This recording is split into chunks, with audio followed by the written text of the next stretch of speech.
अस्सलाम वालेकुम 9th class. उम्मीद है आप सब घर में खैरियत से होंगे। बेटा मेरा नाम फरहान अहमद है। ऑनलाइन लेक्चर 9 फिजिक्स का चैप्टर नंबर 3 डायनामिक्स बेटा हमारा चल रहा है। आज का लेक्चर नंबर 7 है हमारा केस 2।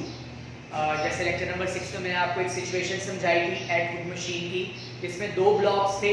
वो एक फ्रिक्शनलेस पुली, एक ऐसी पुली जिसके ऊपर किसी किस्म की फ्रिक्शन नहीं है, ठीक है, उसके ऊपर से डोरी गुजार के उसकी वर्टिकल मोशन की हमने बेटा स्टडी की थी, ठीक है। वहाँ पे हमने दो इंपॉर्टेंट इक्वेशंस एक्सेलरेशन और टेंशन के लिए फाइंड आउट की थी। बेटा ये भी टॉपिक सेम वैसा ही है, कुछ खास फर्क नहीं है, ठीक है।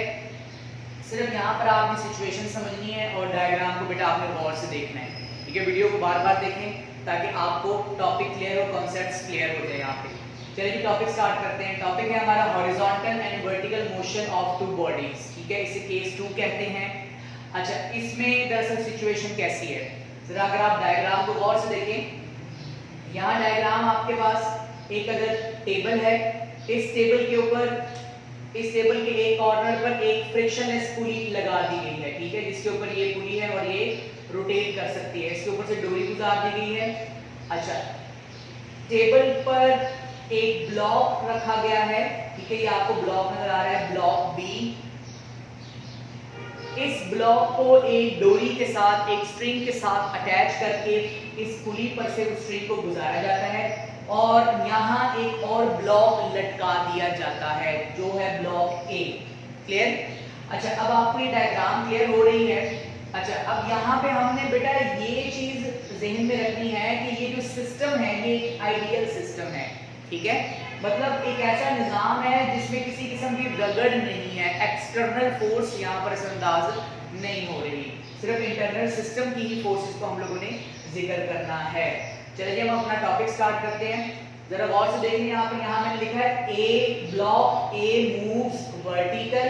जो ब्लॉक ए है वो इस सिस्टम के तहत होगा क्या कि ये जब ब्लॉक डोरी पर लटका दिया जाएगा तो ये डाउनवर्ड मूव करेगा, मतलब ये वर्टिकल मोशन ले सकता है, वर्टिकली डाउनवर्ड। अच्छा, जबकि ये ब्लॉक डोरी के साथ दूसरे ब्लॉक के साथ अटैच्ड है, इसकी हरकत की वजह से ये ब्लॉक भी हॉरिजॉन्टल मूव कर सकता है, ठीक है।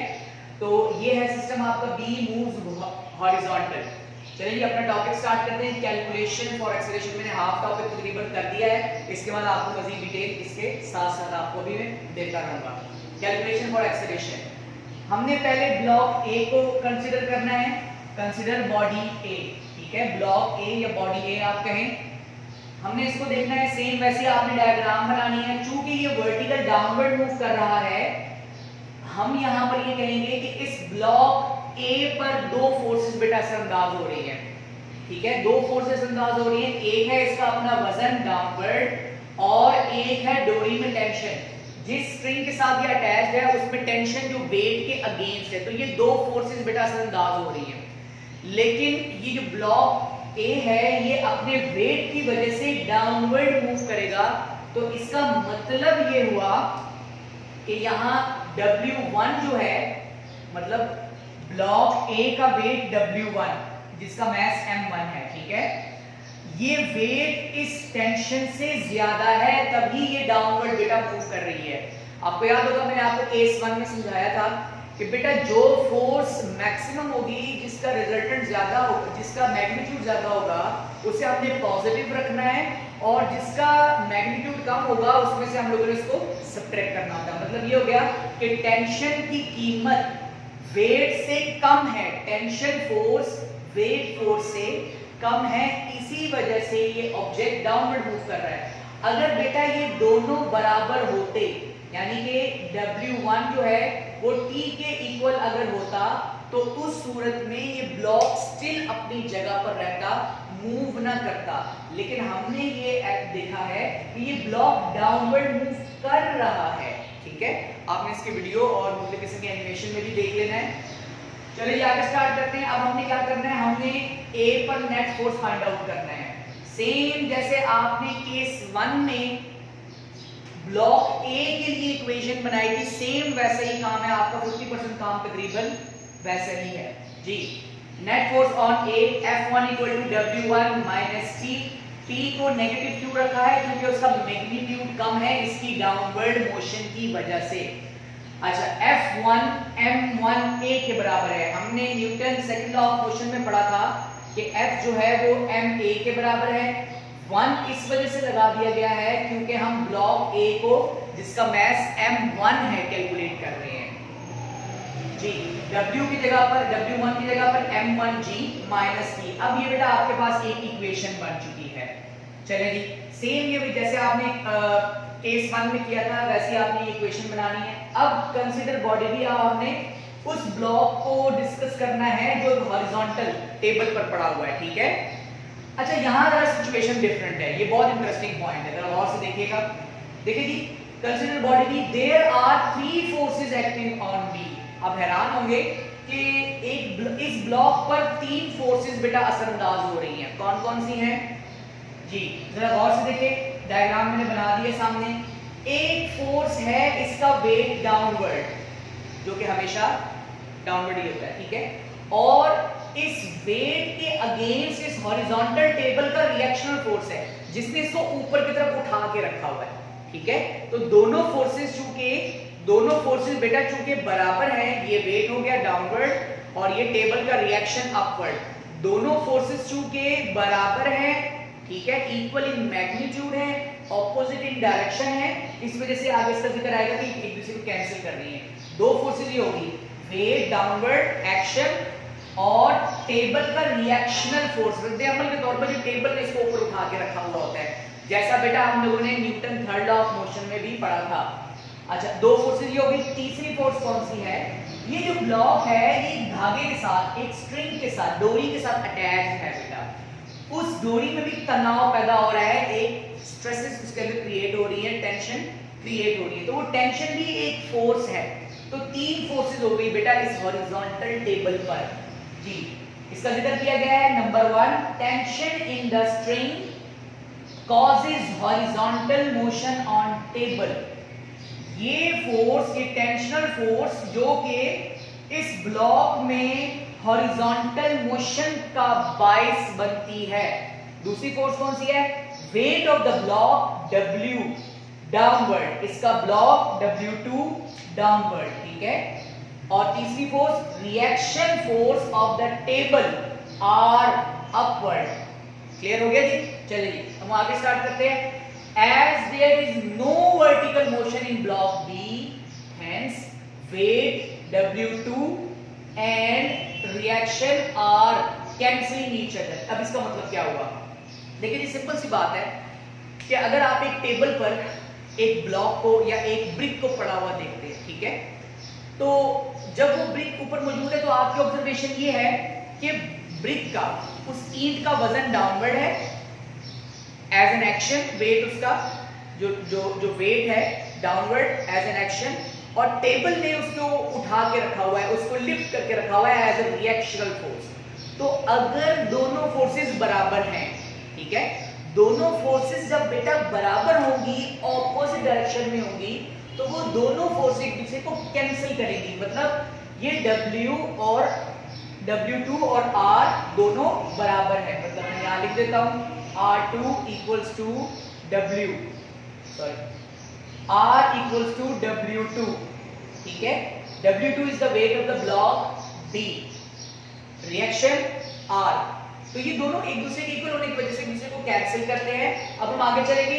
सो नेट फोर्स, अब कौन सी फोर्स रह गई है? मतलब इन दोनों का जो रिजल्टेंट होगा वो 0 होगा। क्लियर? ये दोनों बराबर हैं, मतलब अगर आप इन दोनों को ऐड करते हैं तो आपके पास रिजल्टेंट क्या निकलता है? 0 निकलता है। तो अब बेटा इस ब्लॉक पर एक ही फोर्स रह गई है, वो है टेंशन T। हम इसको लेके चलेंगे F2 equals to T। देखिए यहाँ पर बाकी मामला नहीं आएंगे। उसकी वजह क्या है? उसकी वजह यह है कि R और W2 एक दूसरे के इक्वल है और इनका रिजल्टेंट 0 होता है, क्योंकि किसी किस्म की मोशन नहीं है, ऑब्जेक्ट रेस्ट कंडीशन में, इक्विलिब्रियम की हालत में है। अच्छा, F2 की जगह आ जाएगा M2A equals to T। ये इक्वेशन नंबर 2 बन चुकी है। अब हम आगे चलते हैं। अब हमारे पास दो बड़ी इक्वेशन है, इक्वेशन 1 एंड इक्वेशन 2। सेम वैसे जैसे आपने केस 1 में किया था, एडिंग 1 and 2, 1 and 2। आपने 1 और 2 को ऐड कर देना है। कैसे ऐड करना है? इस इक्वेशन की लेफ्ट इक्वल के लेफ्ट साइड जो आपका फैक्टर है वो इक्वेशन 2 के लेफ्ट साइड फैक्टर के अंदर आप ऐड करते हैं, तो सिचुएशन कुछ ऐसे बन जाती है m1a bracket close plus g m2a bracket close equals to g m1g minus t plus और m2a की जगह पर t आ जाएगा जी। अब इक्वेशन क्या बन गया आपके पास m1a plus m2a equals to m1g minus t plus t g. Minus t और प्लस t आपस में कैंसिल हो गए। अब आपके पास इक्वेशन क्या बन गई है, यहां से आप a कॉमन ले लें बेटा, m1a प्लस m2a में से a कॉमन ले लें, a into m1 plus m2 equals to m1g। अब देखिए इक्वेशन हमें कुछ बनती नजर आ रही है। हम एक्सेलरेशन की कैलकुलेशन फाइंड आउट कर रहे थे, जैसे आपने केस 1 में किया था सेम वही काम करना है। a के साथ ये m1 प्लस m2 का फैक्टर जो है वो मल्टीप्लाई हो रहा है इक्वल की एक तरफ, ये दूसरी तरफ डिवाइड हो जाएगा, तो इक्वेशन क्या बनेगी a equals to m1g divided by m1 plus m2. So it is the equation for the calculation of acceleration according to case 2. Case 2 के लिहाज से आपके पास अगर दो ऑब्जेक्ट दो ब्लॉक्स के मैसेज दिए गए हों, m1 और m2 दिए गए हों और आपको एक्सेलरेशन फाइंड आउट करने का कहा जाए, तो आप बेटा एक्सेलरेशन के लिए ये फार्मूला लगाएंगे। ठीक है, हमने कैलकुलेट किया है, दोबारा देख लें हमने क्या किया, इक्वेशन 1 और इक्वेशन 2 को ऐड कर दिया, ऐड करने के बाद t के साथ कैंसिल, a कॉमन ले लिया, m1 प्लस m2 a के साथ मल्टीप्लाई हो रहा है इक्वल के दूसरी तरफ ये बेटा डिवाइड हो जाएगा। तो इस तरीके से आपके एक्सेलरेशन की वैल्यू बन चुकी है। अब हम आगे चलते हैं। अब हमारे पास नेक्स्ट जो जनरल हेडिंग आएगी, ये देखें ये जनरल हेडिंग है, बाकी जितने अंडरलाइन किए ये इसकी डेरिवेटिव हेडिंग है, ये भी आप देंगे जी। अब जो आपके पास नेक्स्ट हेडिंग आ रही है उसे हम कहेंगे calculation for tension. Calculation for tension. देखिए जो इस स्ट्रिंग के अंदर टेंशन क्रिएट हो रही है वो कितने न्यूटन है, वो कितने न्यूटन की फोर्स लग रही है, वो भी हमने बेटा यहाँ कैलकुलेट करनी है। अब हमारे पास दो बड़ी इक्वेशंस है बेटा, इसे आप तीन बड़ी इक्वेशंस हैं, ठीक है, इक्वेशन 1, 2 एंड 3। अब हमने t की वैल्यू फाइंड आउट करनी है। हम एक काम करते हैं यूजिंग इक्वेशन 2, हम इक्वेशन 3 को 2 में पुट कर देते हैं, बहुत आसान है। ठीक है, इक्वेशन 2 क्या है आपके पास, t इक्वल्स टू m2a और इक्वेशन 3 क्या है, अब हम लिखेंगे यहाँ पर पुट 3, मतलब इक्वेशन 3 को आप 2 में पुट करने इन 2 जी, t एज इट इज आ जाएगा इक्वल्स टू m2, a की जगह पर a की वैल्यू लगाएंगे अब आप। ठीक है, हम वैल्यूज पुटिंग कर रहे हैं तो कुछ सिचुएशन ऐसे बन जाएगी, m1g divided by m1 plus m2। गौर से देखिए आप, अब हम कैलकुलेशन कर रहे हैं टेंशन की। हमने इक्वेशन 2 को यूज किया, बहुत आसान बहुत बेसिक इक्वेशन है, t equal to m2a, t as it is आ जाएगा। इक्वेशन 3 को हमने इक्वेशन 2 में पुट करना है, t equals to m2 as it is, और a की जगह पर हमने a की वैल्यू लगा दी, यहां से देखिए जिसे हमने पीछे कैलकुलेट किया है। सिंपल हो गया आपका काम। अब t इक्वल्स टू इसको इसके साथ मल्टीप्लाई कर दें, t equals to m1 m2g divided by m1 plus m2।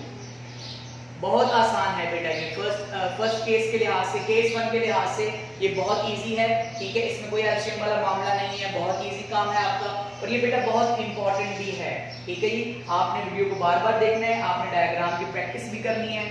ठीक है, और आपने हर एक चीज को बेटा गौर से सुनना है। जितनी आपकी लिसनिंग एबिलिटी होगी ना, तो आपको मेरा बेटा ये सारी चीजें आराम से समझ आएंगी। ठीक है, रिपीट करने की जरूरत नहीं है, आप वीडियो को तहम्मुल के साथ रिलैक्स होकर बार बार देखें, 3 से 4 दफा देखें, आप अपने टेक्स्ट बुक की भी रीडिंग करें, और खास तौर पर जो कंसिडर बॉडी बी वाला कॉन्सेप्ट है इसको आपने गौर से देखना है बेटा। Thank you very much.